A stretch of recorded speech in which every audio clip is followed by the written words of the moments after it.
నేటి ఆత్మీయ మన్నా. దేవునికి స్తోత్రాలు. అందరికీ వందనాలండి. అందరూ బాగున్నారండి. వాక్యంలోనికి వెడదామా అండి.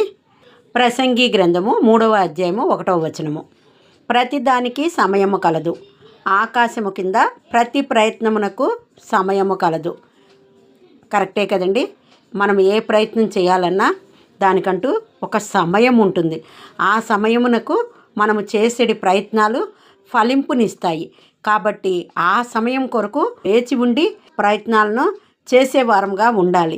అప్పుడు మన యొక్క ప్రయత్నానికి తగిన ఫలితం మనకు దొరుకుతుంది. అంతేగాని ఏదో కష్టం వచ్చింది, నష్టం వచ్చిందని త్వరపడిపోయి ఏవో చేయకూడని పనులు చేసి మనము అప్రతిష్ట పాలవటమో లేకుంటే నష్టాలకు గురి కావటమో ఇలాంటివి చేసుకునే వారంగా ఉండకూడదు. తగిన సమయంలో తగిన విధంగా ప్రయత్నించే వారముగా, ఫలితం పొందుకునే వారముగా ఉండాలి. ఇక్కడ ఒక ఉపమానాన్ని చూద్దామండి.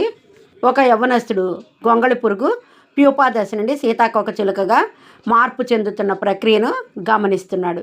అది ప్యూపా దశ నుండి బయటకు రావడానికి చాలా కష్టపడి చాలాసేపటి తర్వాత ఆ యొక్క ప్యూపా అనే గూడు నుండి బయటకు వచ్చింది ఆ సీతాకోక చిలుక. వచ్చిన వెంటనే రెక్కలు ఒక్కసారి విదిల్చుకుని ఎగిరిపోయింది. మరొక సీతాకోక చిలుక కూడా అదే ప్రక్రియలో ఉండగా ఆ కుర్రవాడు చూచి అది అంతసేపు కష్టపడటం దేనికనుకుని ఒక బ్లేడ్ తీసుకుని చాలా జాగ్రత్తగా ఆ పొరనంతటిని కట్ చేసి తీసేయటం ప్రారంభించి ఆ పొరనంతటిని తీసేశాడు. ఒక్కసారిగా సీతాకోక చిలుక నేల మీద పడింది. ఎగరాలని ప్రయత్నించింది, కానీ ఎగరలేకపోయింది. దాని రెక్కలు బలం పుంజుకోలేకపోయాయేమో. ఎంత ప్రయత్నించినా ఎగరలేక కొద్దిసేపటికే అది చనిపోయింది. స్వతహాగా జరిగే ప్రక్రియ జరగనందున ఆ సీతాకోక చిలుక ఎగరలేకపోయింది. అది అర్థం చేసుకోలేని ఆ కుర్రవాడు హెల్ప్ చేయాలనుకున్నాడు, చేశాననుకున్నాడు.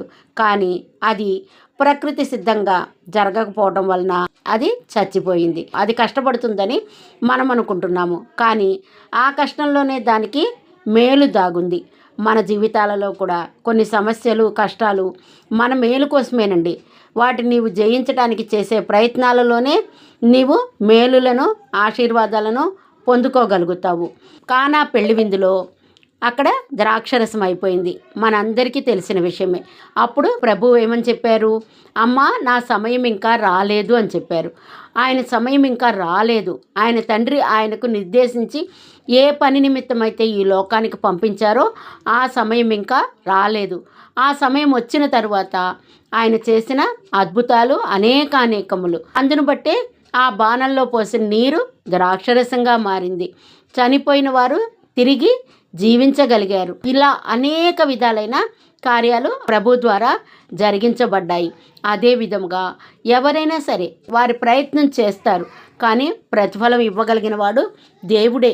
ప్రయత్నం చేశాము, ఫలితం దక్కలేదు అనుకుని మనమే నష్టజాతకులు మనం, లేదా మన పట్ల ఏ కార్యము జరగదనో, మనకి దేవుడు ఏది జరిగించడనో, లేదా మన చుట్టూ ఉన్నవారు మనకి సహాయం చేయటం లేదనో, ఇలా అనేక వ్యతిరేకమైన ఆలోచనలతోటి కృంగిపోతుంటాం.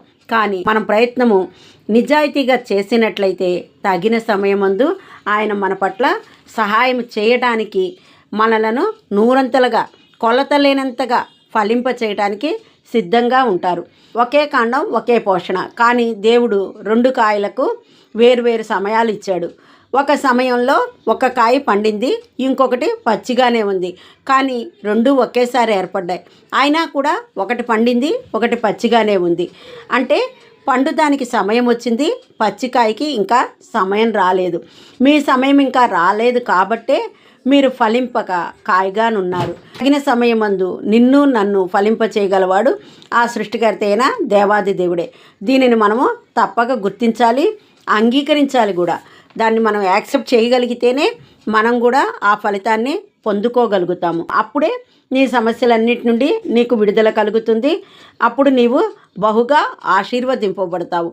ఆ విధముగా తగిన సమయమందు మన ప్రయత్నాలను మనము పట్టుదల కలిగి నిజాయితీగా చేసి తగిన ప్రతిఫలం పొందుకునే వారముగా ఉందుముగాక. ఆమెన్. హల్లెలూయా.